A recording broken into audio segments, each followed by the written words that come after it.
سبيل الدموع سبيل السلام علیکم ورحمۃ اللہ وبرکاتہ، نحمده ونصلی علی رسوله الکریم، اما بعد فاعوذ باللہ من الشیطان الرجیم، بسم اللہ الرحمن الرحیم، رب اشرح لی صدری ویسر لی امری واحلل عقدۃ من لسانی یفقهوا قولی۔ الحمد للہ الرحمن الرحیم الکریم المنان، ہدانا لنور الاسلام وعلمنا القرآن وارشدنا لطریق العلم والایمان۔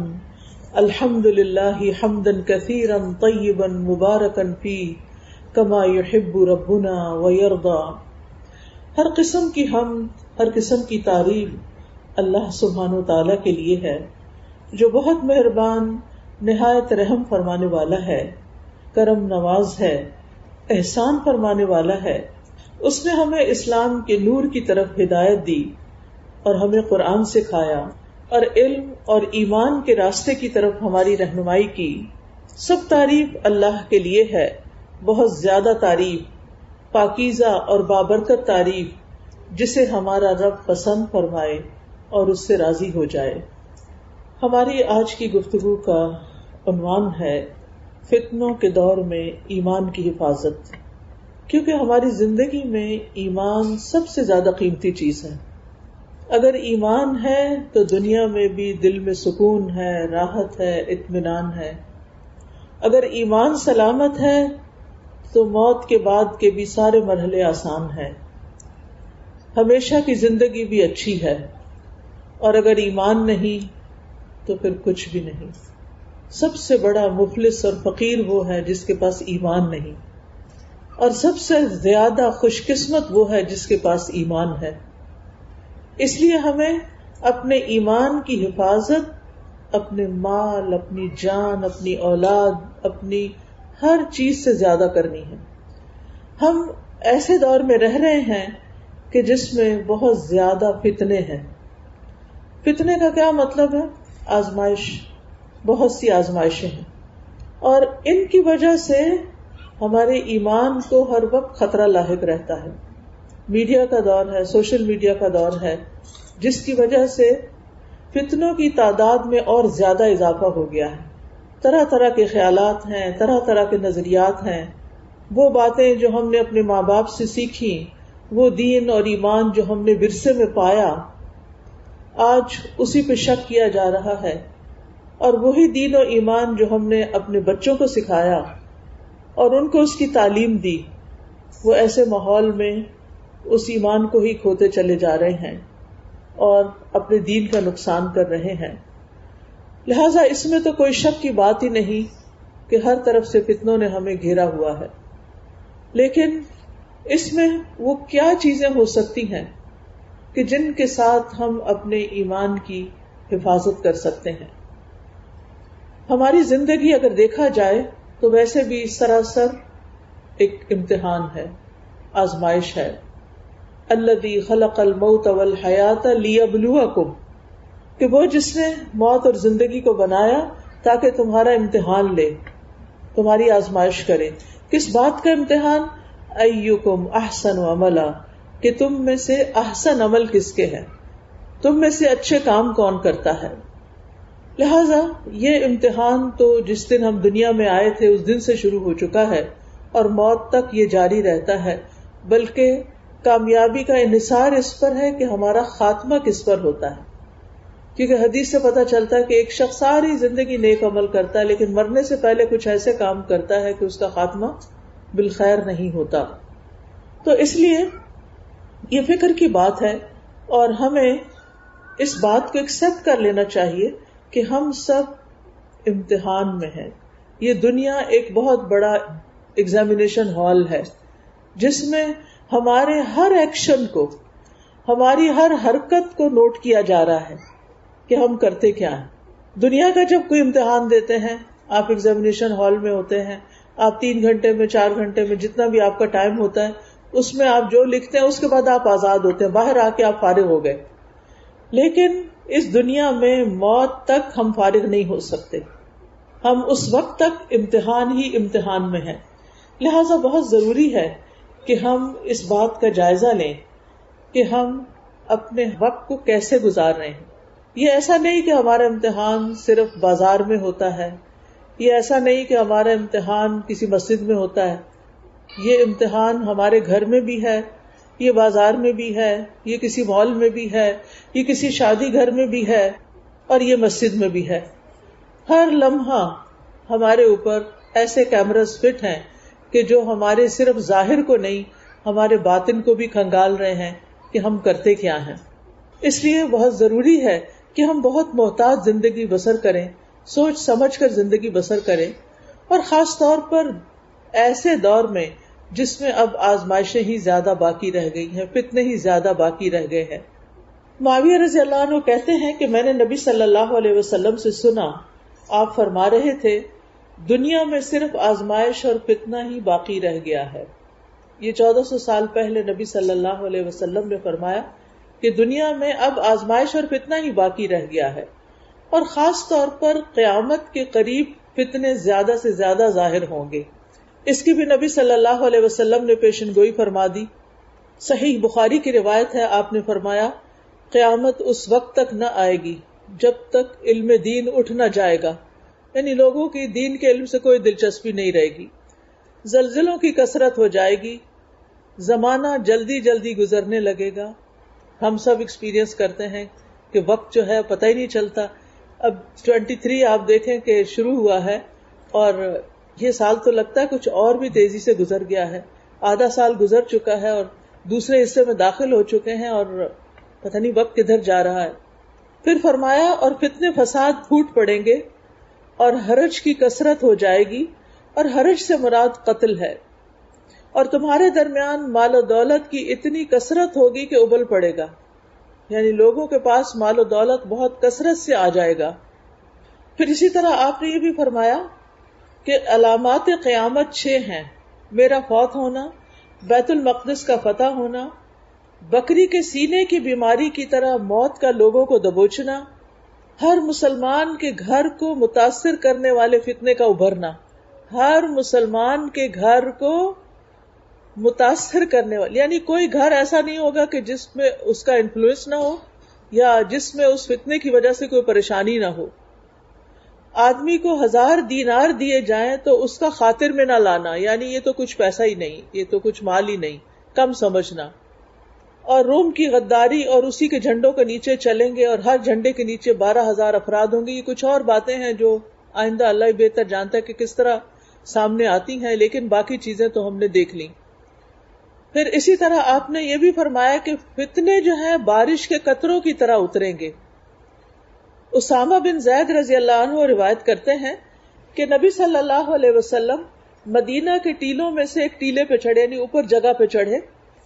فرمایا جو کچھ میں دیکھتا ہوں کیا تم بھی دیکھتے ہو؟ صحابہ نے کہا نہیں، ہمیں تو کچھ نظر نہیں آ رہا. آپ نے فرمایا میں فتنوں کو دیکھ رہا ہوں جو بارش کے قطروں کی طرح تمہارے گھروں کے اندر داخل ہو رہے ہیں. یعنی نبی صلی اللہ علیہ وسلم تو اللہ کے رسول تھے، خاص چنے ہوئے بندے تھے، تو ان کو کچھ ایسی چیزیں بھی دکھائی جاتی تھی جو ایک عام انسان نہیں دیکھ سکتا. تو آپ نے فتنوں کو گرتے ہوئے دیکھا کہ ہر گھر میں داخل ہو رہے ہیں. اسی طرح آپ نے فرمایا مجھے تمہارے متعلق ان گمراہ کن خواہشات کا سب سے زیادہ فکر ہے، اندیشہ ہے، جن کا تعلق پیٹ اور شرمگاہ سے ہوتا ہے، اور گمراہ کن فتنوں کا بھی ڈر ہے کہ تمہیں فتنے حق سے ہٹا دیں گے، دین سے ہٹا دیں گے، تمہارا ایمان لے جائیں گے. اسی طرح ہم دیکھتے ہیں کہ ہمارا دشمن شیطان بھی فتنہ برپا کرنے کے لیے روزانہ اپنے لشکر بھیجتا ہے. جابر رضی اللہ عنہ کہتے ہیں کہ رسول اللہ صلی اللہ علیہ وسلم نے فرمایا بے شک ابلیس اپنا تخت پانی پر بچھاتا ہے، پھر وہ اپنے لشکر روانہ کرتا ہے. اس کے سب سے زیادہ قریب وہ ہوتا ہے جو سب سے بڑا فتنہ ڈالتا ہے. یعنی ابلیس کے لشکر ہیں اور وہ دنیا میں اپنے لشکر بھیجتا ہے، اور ابلیس سے سب سے زیادہ قریب کون ہے؟ جو سب سے بڑا فتنہ پرداز ہے. ان میں سے ایک آ کر کہتا ہے میں نے فلاں فلاں کام کیا، وہ کہتا ہے تم نے کچھ نہیں کیا. پھر ان میں سے ایک آ کر کہتا ہے میں نے فلاں کو اس وقت تک نہیں چھوڑا یہاں تک کہ اس کے اور اس کی بیوی کے درمیان تفریق کرا دی، طلاق دلوا دی. اور کہا جاتا ہے کہ اب طلاق کی ریشو شادیوں سے بھی زیادہ ہو گئی ہے. بچے شادی نہیں کر رہے اور جو کر رہے ہیں وہ سیٹل نہیں ہوتے. بس وہ اس کو اپنے قریب کرتا ہے اور کہتا ہے تم سب سے بہتر ہو جو میاں بیوی کو لڑا کر آئے ہو. پھر وہ اسے اپنے ساتھ لگا لیتا ہے, یعنی اس کو اپنے گلے سے لگا لیتا ہے.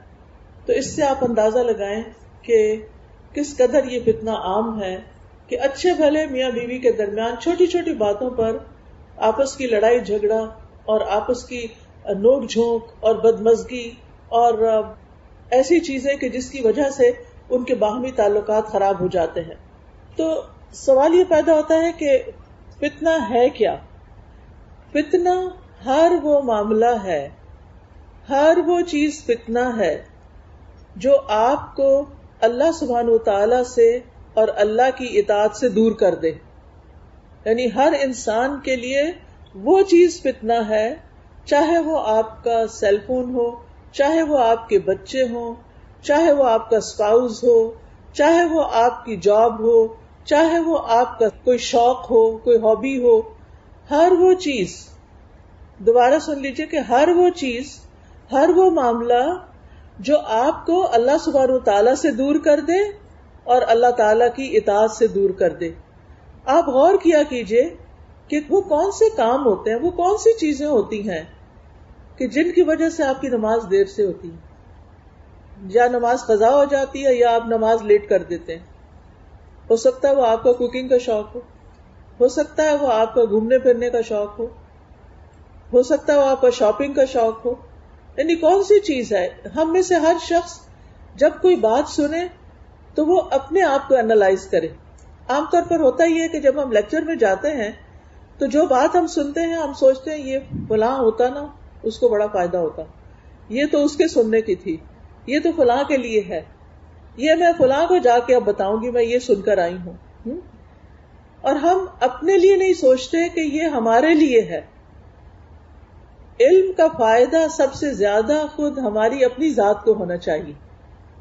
ہم جو کچھ بھی سیکھیں سب سے پہلے خود فائدہ اٹھائیں اور پھر اس کے بعد دوسروں کو فائدہ پہنچائیں. اگر ہم نے خود کھا لیا تو پھر دوسروں کو کھلانا آسان ہوگا. جو چیز ہم خود نہیں کھا رہے ہوں اور ہم دوسروں کو کہ آپ کھا لیں تو وہ کوئی پرواہ نہیں کرتا. لیکن اگر ہم اپنا ایکسپیرینس بتاتے ہیں کہ میں نے اس کو بہت ہی مزے کا پایا ہے اور مجھے اس سے بہت فائدہ ہوا, تو دوسرے کے کان کھڑے ہو جاتے ہیں, اچھا چلے میں بھی دیکھتا ہوں, میں بھی کچھ کرتا ہوں, میں بھی چکھ کے دیکھ لیتا ہوں. تو اس لیے علم بھی دوسروں پر, بات بھی دوسروں پر وہ اثر کرتی ہے جس پر ہم خود عمل کر رہے ہوتے ہیں. جو ہم خود نہ کر رہے ہوں اور صرف بتانے والے ہوں, وہ وقتی طور پہ تو لوگ سن لیتے ہیں لیکن اس سے ان کا عمل نہیں بدلتا. اس کے علاوہ بھی چونکہ عربی زبان بہت وسیع زبان ہے تو اس میں فتنے کے مختلف معنی بھی بیان کیے گئے ہیں. فتنے کا معنی مشقت بھی ہے کہ جو چیز انسان کو مشقت اور تکلیف میں ڈال دے. فتنے سے مراد مال بھی ہوتا ہے. قرآن مجید میں آتا ہے کہ تمہارے مال اور اولاد تمہارے لیے فتنہ ہے, اولاد بھی فتنہ ہے. اسی طرح لوگوں کا آپس میں لڑائی جھگڑا اور جس کے کہتے ہیں نا فتنہ فساد, وہ بھی فتنہ ہوتا ہے. فتنہ ظلم کو بھی کہتے ہیں. پھر یہ یاد رکھیے کہ فتنہ صرف شر میں نہیں ہوتا, فتنہ خیر میں بھی ہوتا ہے. جو نعمتیں ہمیں ملی ہیں وہ نعمتیں بھی ہمارے لیے فتنہ بن جاتی ہیں. جیسے اولاد ہے, بچے ہیں, ہمیں ان سے اتنی محبت ہوتی ہے کہ بعض اوقات ان کی وجہ سے ہم کچھ غلط کام کر جاتے ہیں. اسی طرح مال خیر بھی ہے, لیکن آپ نے دیکھا ہوگا کہ عموماً جب لوگوں کے پاس مال زیادہ آنے لگتا ہے تو پھر کیا ہوتا ہے, پھر اتنے ہی وہ اللہ سے دور ہونے لگتے ہیں. وہ مال کو خیر کے کاموں میں, اپنی آخرت بنانے میں خرچ کرنے کی بجائے اپنی دنیا کو ایکسپینڈ کرنے لگتے ہیں. پھر وہ اس پہ راضی نہیں ہوتے, پھر اس سے بہتر کی تلاش, جس کے نتیجے میں ان کی عبادات بھی ضائع ہوتی ہیں اور ان کے بعض اوقات معاملات بھی خراب ہوتے ہیں. پھر اسی طرح یہ ہے کہ ہر تکلیف بھی ایک آزمائش ہوتی ہے اور ہر راحت بھی آزمائش ہوتی ہے. آپ دیکھیے کہ آپ کو اگر اچھا نرم گرم بستر مل جاتا ہے اور اچھی نیند آپ کو آتی ہے تو پھر صبح فجر کے وقت کب اٹھتے ہیں آپ؟ جن لوگوں کو نیند نہیں آتی وہ پھر اٹھ جاتے ہیں, لیکن جن لوگوں کو بہت گہری نیند کا آنا اللہ کی بڑی رحمت ہے، بڑی نعمت ہے، کیونکہ سلیپ کے بے شمار فائدے ہیں. جن لوگوں کی سلیپ ڈسٹرب ہوتی ہے ان کو بہت سی بیماریاں لاحق ہو جاتی ہیں. لیکن اس نعمت کو پا کر جب اللہ اکبر کی آواز آتی ہے، ہمارا الارم بجتا ہے، تو پھر ہم کیا کرتے ہیں؟ ہم سائڈ بدل کے پھر سو جاتے ہیں. تو یہ بھی ہمارے لیے ایک فتنہ ہے. پھر اسی طرح باقی چیزیں بھی، پھر کچھ اس کے برعکس جیسے بیماری ہے، فقر و فاقہ ہے، جو ہمیں چیزیں ناپسند ہوتی ہیں وہ تو سب ہمارے لیے ویسے ہی ایک آزمائش ہے ہی.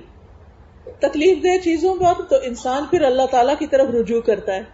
لیکن جب نعمتیں زیادہ ملتی ہیں تو انسان بھول جاتا ہے کہ یہ تو میرے لیے آزمائش ہے، یہ تو ایک فتنہ ہے اور مجھے کیئرفل ہونا ہے اور بھی کیئرفل ہونا ہے. تو ان دونوں چیزوں میں انسان کو اپنے اوپر چیک رکھنے کی ضرورت ہے، اچھے حالات میں بھی اور تکلیف دہ حالت میں بھی.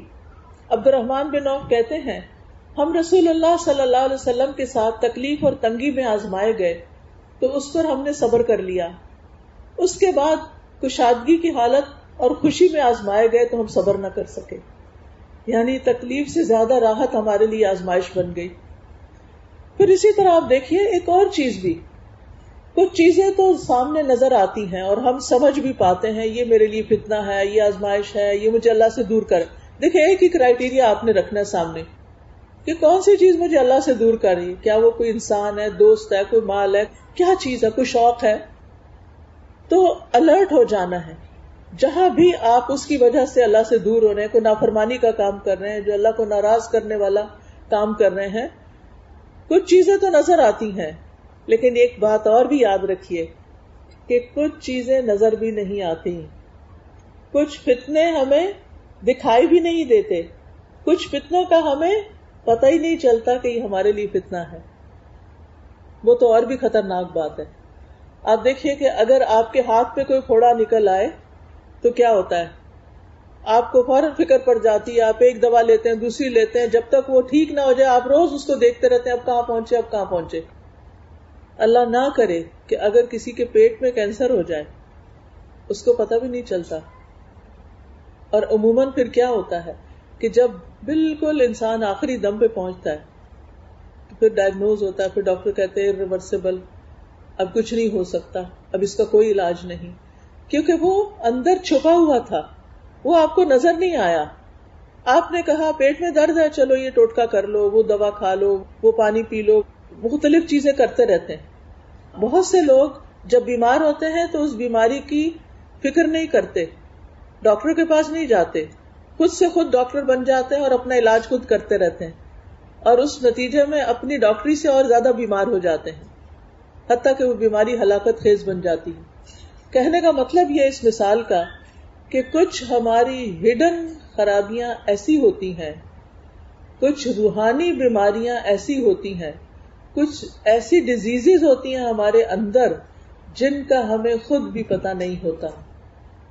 جن میں سے مثلا نیت کی خرابی، اگر نیک کام کرتے ہوئے بھی نیت خراب ہے، اللہ کے لیے نہیں کر رہے، دکھاوے کے لیے کر رہے ہیں، تو ہم ایک طرح سے آزمائے جا رہے ہیں کہ ہم اس وقت میں کیا کر رہے ہیں اور ہمیں پتہ بھی نہیں چلا.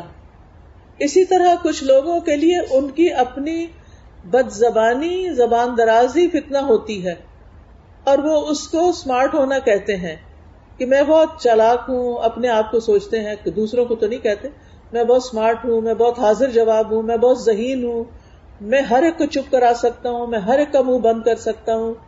اور اس طرح کی باتوں سے وہ کیا کرتے ہیں، اپنے آپ کو بہت خوش رکھتے ہیں کہ میرا کانفیڈنس لیول بہت بھائی، مجھے کوئی کچھ نہیں کہہ سکتا، مجھے کسی کی پرواہ نہیں.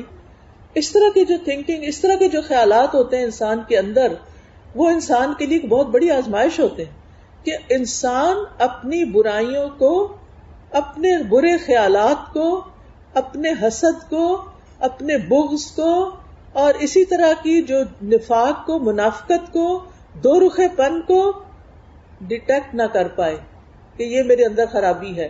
اور اگر کوئی اس کو یاد دلا دے یا بتا دے کہ دیکھو تم بات نہیں سیدھی کرتے، تم ٹھیک نہیں کر رہے، یا تمہارے اندر یہ بات صحیح نہیں ہے، تو پھر کیا کرتے ہیں ہم؟ مائنڈ کر جاتے ہیں، اس سے ناراض ہو جاتے ہیں. لہذا وہ خرابیاں اندر ہی اندر پلتی رہتی ہیں، حتیٰ کہ انسان کے منہ سے ایسی باتیں نکلتی ہیں، انسان کے اندر سے ایسے برے کام نکلتے ہیں کہ وہ اس کی ہلاکت کا باعث بن جاتے ہیں۔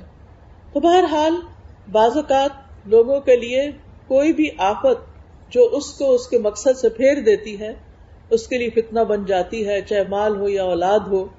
مال کا فتنہ جہاں تک تعلق ہے وہ کیا ہے؟ نبی صلی اللہ علیہ وسلم نے فرمایا، لوگوں پر ایک وقت ایسا آئے گا جب آدمی کو اس کی کوئی پرواہ نہ رہے گی کہ مال حلال طریقے سے حاصل کیا یا حرام طریقے سے کمایا۔ بس ان کو کس بات کی فکر ہوگی کہ ہم مال کما لیں، ہمارے پاس زیادہ سے زیادہ مال آ جائے۔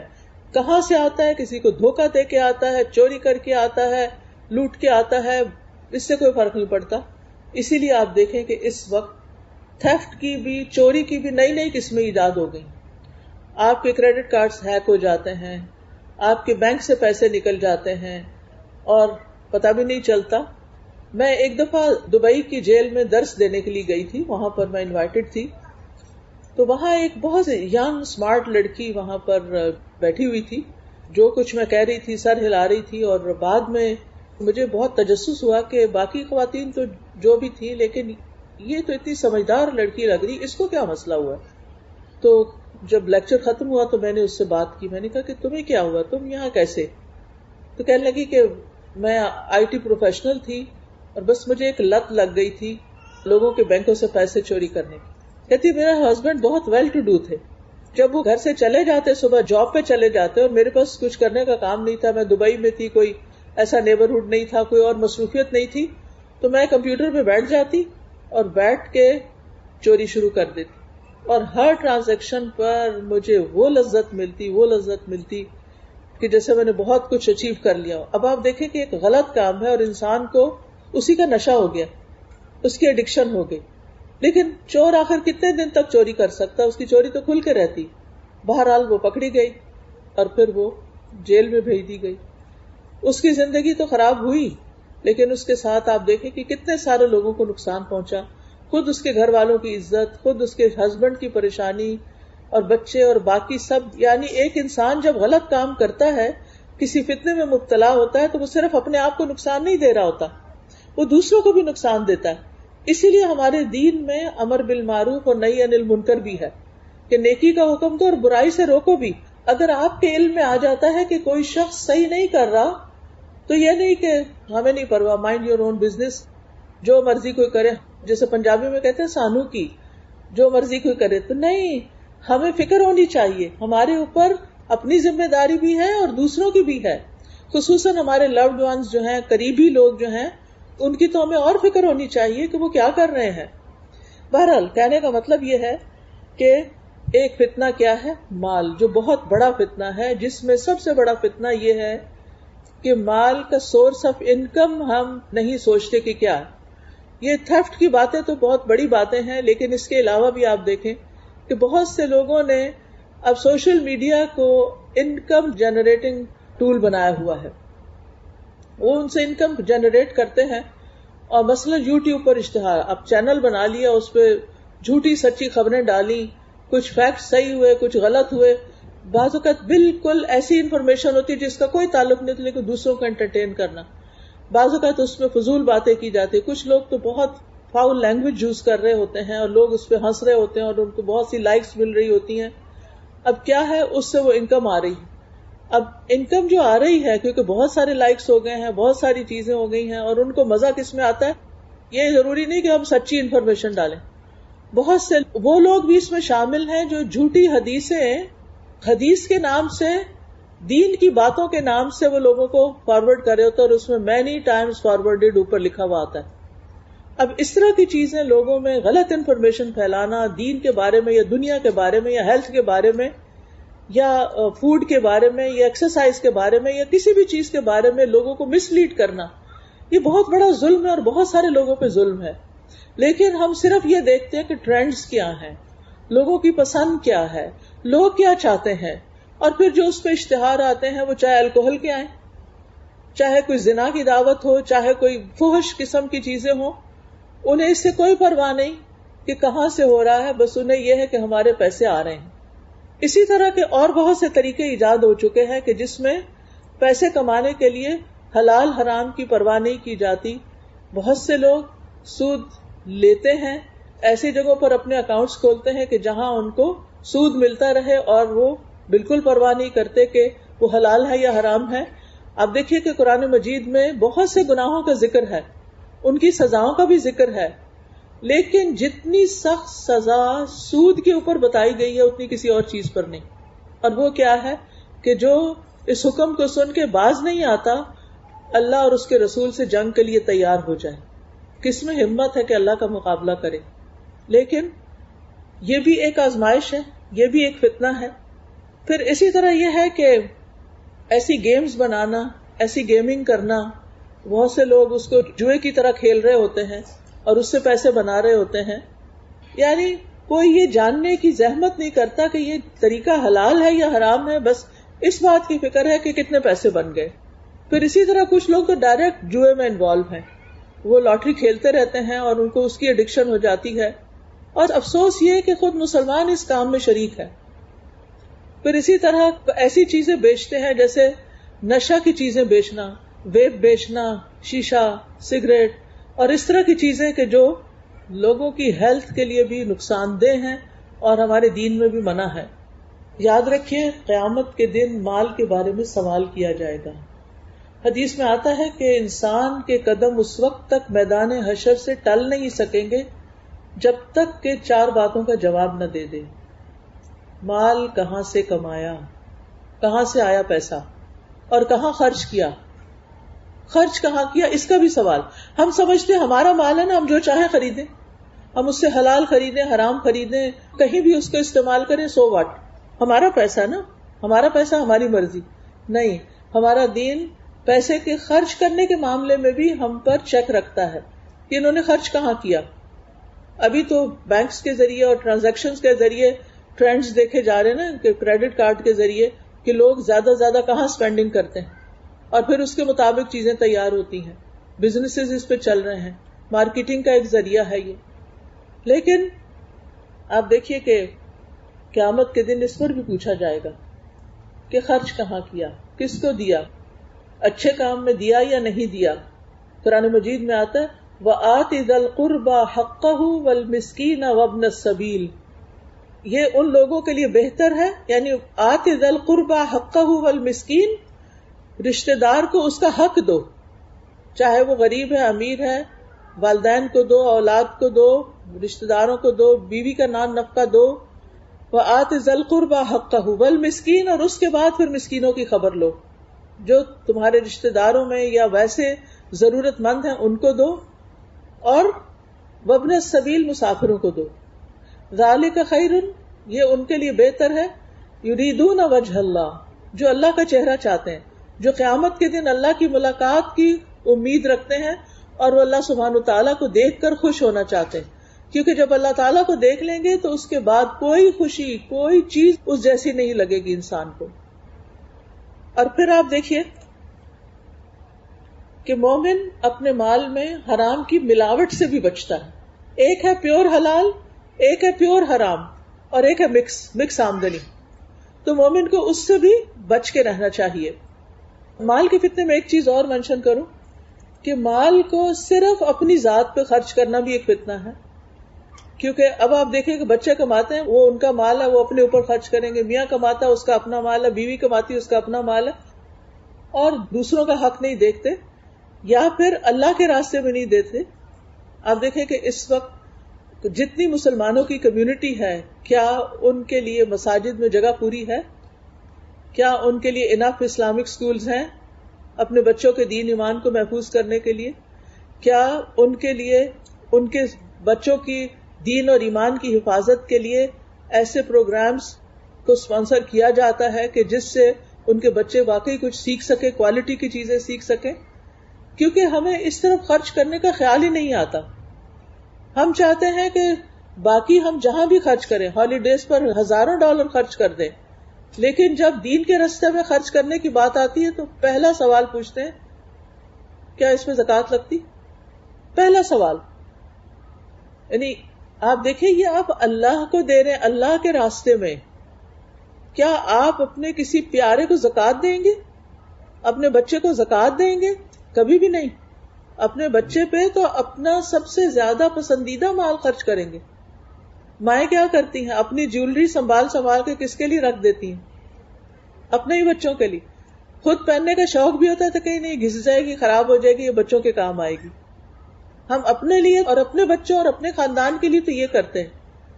لیکن جب مسجد میں دینے کی باری آتی ہے، ابھی ریسنٹلی الہدیٰ مسجد کا کارپیٹ چینج کرنا تھا، تو جو ہی اناؤنس ہوا تو لوگوں نے پوچھا کہ کیا زکوٰۃ لگے گی اس میں؟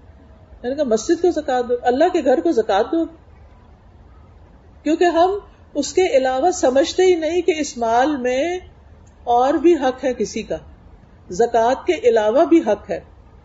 حدیث میں آتا ہے کہ انسان کے مال میں زکوٰۃ کے علاوہ بھی حق ہے، لیکن ہم اس حق کا خیال ہی نہیں کرتے. اور یہ بھی ایک فتنہ ہے کہ اپنی ذات پہ تو خرچ کرنا، لیکن اپنے رشتہ داروں پہ خرچ نہیں کرنا. اپنے بچوں پہ تو خرچ کرنا، لیکن غریب، یتیم، مسکین کے بچے پہ خرچ نہیں کرنا. ان بچوں کی پڑھائی اور ان کی سکولنگ اس کا انتظام نہ کرنا. پھر اپنے اوپر تو خرچ کرنا، لیکن اللہ کے گھر پہ خرچ نہ کرنا، اللہ کے دین کے لیے خرچ نہ کرنا. دنیا کی تعلیم کے لیے تو خرچ کرنا، لیکن دین کی تعلیم کے لیے خرچ نہ کرنا. بہت سے لوگ کسی بھی کورس میں داخلہ کیوں نہیں لیتے، کوئی لیکچر سننے کے لیے کیوں نہیں جاتے جہاں پر کوئی ٹکٹ وغیرہ لگاتے ہیں؟ ظاہر ہے جو بڑی بڑی کانفرنسز ہوتی ہیں، جیسے RIS ہوتی ہے اور اسی طرح کی کانفرنسز ہوتی ہیں، تو آپ دیکھیں کہ کتنی بڑی جگہ وہ ہائر کرتے ہیں، پھر کتنے اسکالرس کو باہر سے بلاتے ہیں. اب جو فل ٹائم اسکالرس ہوتے ہیں ان کی اپنی تو سورس آف انکم کوئی ایسا نہیں ہوتا، ان کو آنے جانے کا ٹکٹ بھی دینا ہوتا ہے، ان کے رہنے کے لیے ہوٹل کا بھی انتظام کرنا ہوتا ہے، کھانے پینے کا بھی انتظام کرنا ہوتا ہے. لیکن بہت سے لوگ ایسی کانفرنسز پہ کیوں نہیں جاتے؟ اچھا پہلے پوچھیں کہ فری ہے؟ فری ہے تو چلے جاتے ہیں، اور اگر فری نہیں ہے تو پھر ہم نہیں جا رہے. تو کس کا نقصان ہے؟ علم کا چشمہ بہہ رہا ہے اور آپ صرف اس لیے نہیں جا رہے کہ ہمیں کچھ پیسے خرچ کرنے پڑیں گے. آپ دیکھیں کہ جو مال آپ اللہ کے راستے میں دیتے ہیں اس کے بارے میں قرآن ہمیں کیا بتاتا ہے؟ مثل الذین ينفقون اموالهم فی سبیل اللہ کمثل حبۃ انبتت 7 سنابل فی کل سنبلۃ 100 حبۃ واللہ یضاعف لمن یشاء. ان لوگوں کی مثال جو اللہ کے راستے میں مال دیتے ہیں، یعنی مسجد کو دیتے ہیں، کسی مدرسہ کو دیتے ہیں، کہ دین کے کاز کے لیے دیتے ہیں، کوئی اسلامک لٹریچر بانٹتے ہیں، کوئی اور اسی طرح کے کام کرتے ہیں. ان کی مثال ایسی ہے جیسے ایک دانہ بویا جائے جس سے 7 بالیاں نکلے، ہر بالی میں 100 دانے ہوں، ایک دانہ 700 دانے بن جائے. ایک چھوٹا سا گندم کا دانہ آپ لگاتے ہیں اور اس سے 700 دانے بن جائے. اتنا زیادہ اللہ تعالیٰ اس کو بڑھا دیتا ہے. اور پھر ساتھ ہی فرمایا کہ اللہ تعالیٰ جس کے لیے چاہتا ہے اور بڑھا دیتا ہے، یعنی 700 سے بھی زیادہ دیتا ہے. لیکن ہمیں یا تو علم نہیں ہوتا، یا پھر ہم اس کی برکت اور اس کے فیض اور اس کے ثواب کو نہیں جانتے، یا ہمارا آخرت پر یقین نہیں، یا پھر ہمارا اللہ سبحانہ وتعالیٰ کی بات پر یقین نہیں کہ وہ ہمیں واقعی دے گا. کیونکہ جہاں ہمیں یقین ہوتا ہے کہ یہاں انویسٹ کرنے سے آپ کی آمدنی میں اضافہ ہوگا، ہم بے دریغ انویسٹ کر دیتے ہیں. لیکن جہاں یہ ہے کہ پتہ نہیں ہوگا، کہ پتہ نہیں، تو پھر ہم سوچتے ہیں اچھا 50-50 ہے، اچھا کر لیتا ہوں، اچھا نہیں، اچھا کر لوں، اچھا نہیں، اسی ڈاواڈول کی سچویشن میں رہتے ہیں.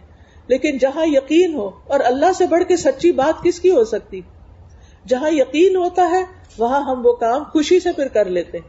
اور ایسے لوگ کل قیامت کے دن اپنے اجر سامنے پائیں گے، یعنی اللہ تعالیٰ کے ہاں. سبیل الدموع سبیل